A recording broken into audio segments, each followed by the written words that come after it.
Индийский океан в этот день был похож на гигантское зеркало из жидкого сапфира.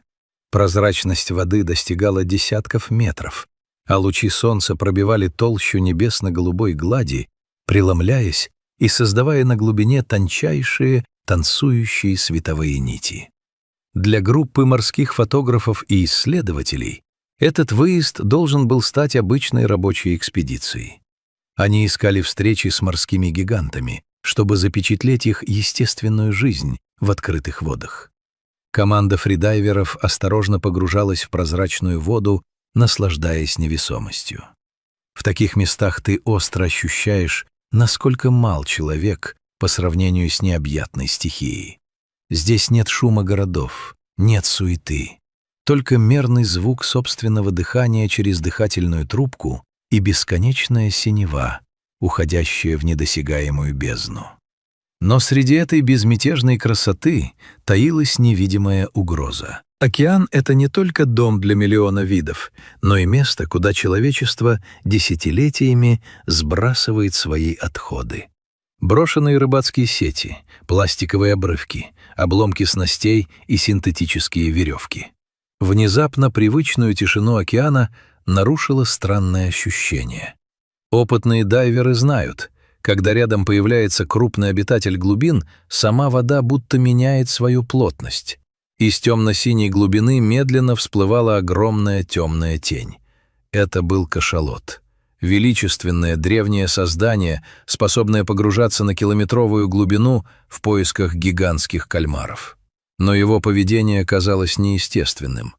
Вместо того, чтобы быстро пройти мимо или уйти на глубину, избегая контакта с людьми, исполин направлялся прямо к группе плавающих фотографов. По мере его приближения исследователи заметили нечто тревожное. Пасть кашалота была широко раскрыта, и он не пытался ее закрыть. Огромная нижняя челюсть, усеянная мощными зубами, находилась в фиксированном беспомощном положении. Когда морской гигант приблизился почти вплотную, причина его бедствия стала очевидной. Его челюсти были крепко запутаны в плотный ком из пластикового мусора, обрывков лески и переплетенных водорослей. Этот плотный моток буквально заклинил пасть животного, не позволяя ему сомкнуть челюсти. Для кашалота такое состояние было равносильно смертному приговору. Не имея возможности закрыть рот и правильно заглатывать пищу, животное было обречено на медленную и мучительную голодную смерть. Мусор не просто мешал ему питаться. Он создавал постоянное сопротивление при движении и причинял боль. Кашалот застыл в воде всего в нескольких метрах от людей. В его поведении не было и капли агрессии или страха. Он смотрел на людей своими небольшими, но удивительно осознанными глазами. Было абсолютно понятно. Этот гигант приплыл к людям не случайно. Он искал помощи. Ситуация требовала мгновенного решения. Кашалот — один из крупнейших хищников на планете. Одно случайное движение его многотонного хвоста или резкий поворот мощной челюсти могли представлять смертельную опасность для человека. Кроме того, никто не знал, как поведет себя дикое животное, когда к нему прикоснутся. Однако смотреть на страдания этого невероятного существа было невозможно. Одна из женщин-исследователей в команде почувствовала, что не может оставаться в стороне. Она глубоко вдохнула, проверила ласты и маску и приняла решение подплыть к кашалоту вплотную. Приближение к страдающему кашалоту требовало колоссального самообладания. Каждый метр давался с трудом, не из-за физического напряжения, а из-за понимания масштаба происходящего. Женщина подплыла к самой голове кита. Перед ней оказалась огромная нижняя челюсть, из которой торчал спутанный ком мусора и водорослей. Затаив дыхание, фридайвер протянула руки.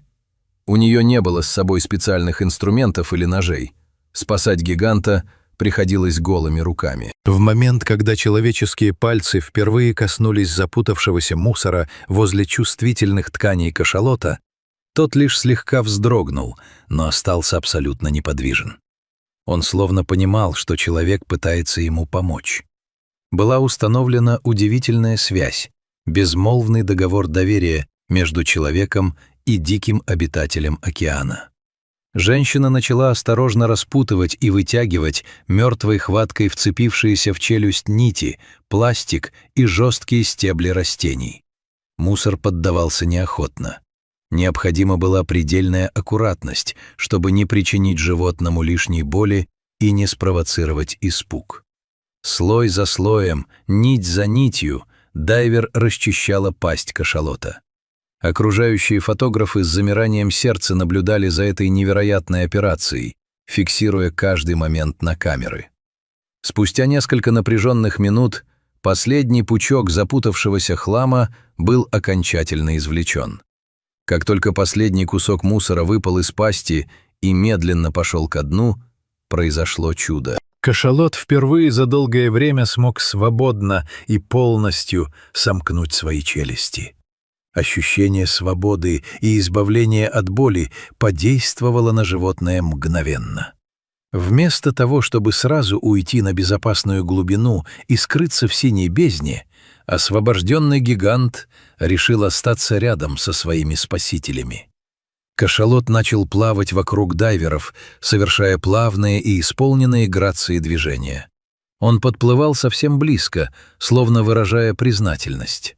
Люди могли прикасаться к его гладкой, прохладной коже, чувствовать мощь его тела и ощущать невероятное тепло, исходившее от этого дикого гиганта. Это уже был не беспомощный, страдающий морской зверь, а горный исполин океана, демонстрирующий свою радость.